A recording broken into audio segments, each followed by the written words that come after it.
Michael Burry has often made it clear that he considers himself a value investor.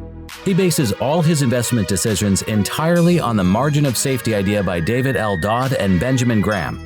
The discrepancy between an asset's price and its inherent worth is known as the margin of safety. Finding assets whose intrinsic worth is higher than their price is the goal of this margin, with the hope that, in the long run, the asset will reach or even surpass the price that reflects that intrinsic value. Burry focused only on managing his own money after he retired in 2008. However, in 2013, he launched a new investing company called Scion Management, where he places significant bets on commodities like gold, startup companies, and real estate.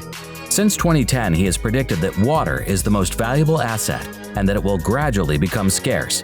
As a result, he has chosen these assets deliberately to gain privileged access to water while maintaining reserve assets, gold, and assets with a margin of safety, such as small technologies. Due to Burry's almost compulsive conduct brought on by his self-diagnosed Asperger's syndrome, he was already handling $600 million in 2004. Burry rejected this money in spite of the fact that numerous investors sought him out to handle their wealth. Burry studied hundreds of offers on mortgage-backed securities due to his similar obsessive behavior, which was centered on identifying the most outstanding chances.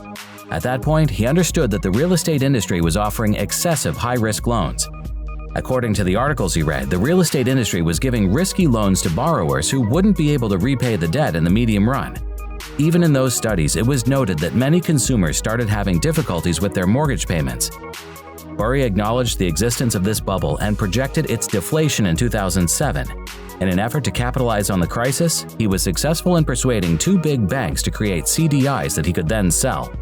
With the help of this bold action, Michael Burry solidified his reputation as a financial genius, earning him and his investors a profit of around $1 billion during the big subprime credit crisis of 2008-2009.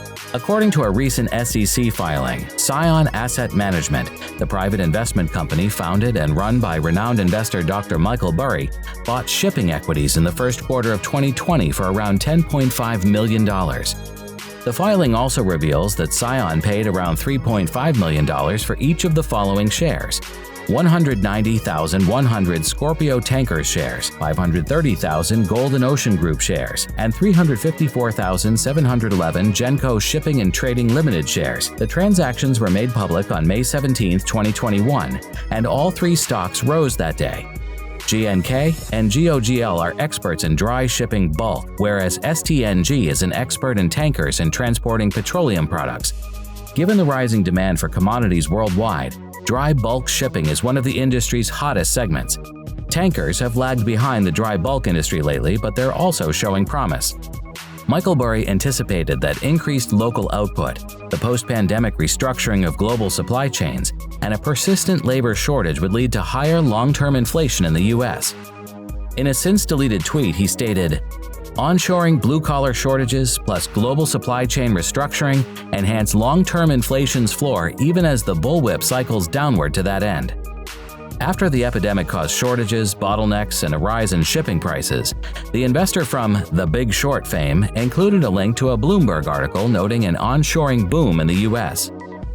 The bullwhip effect is the theory that an increase in consumer or retailer demand ripples up the supply chain and causes wholesalers to overstock and manufacturers to overproduce, in anticipation of a flurry of orders referenced in the second section of Burry's tweet. Retailers are compelled to lower their prices in order to prevent having a large amount of unsold inventory due to the abundant supply, which creates a lot of surplus inventory. Burry's theory appears that U.S. businesses, when faced with the higher costs of local production compared to outsourcing, will eventually work through their excessive inventories and pursue more aggressive price increases, ultimately leading to higher inflation. Burry has predicted that inflation will moderate later this year. He predicted that shops would reduce prices to clear off excess inventory and that consumers would spend less as their savings were depleted, and they continued to bear the burden of rising food, fuel, and housing prices. The head of Scion Asset Management also foresaw a split in the U.S. labor market, with a big surplus of office workers pushing down on white-collar wages and an increase in blue-collar wages due to an unmet demand for unskilled and semi-skilled laborers. That concludes today's video. Thank you for joining us till the end, and we'll see you in the next one. Goodbye.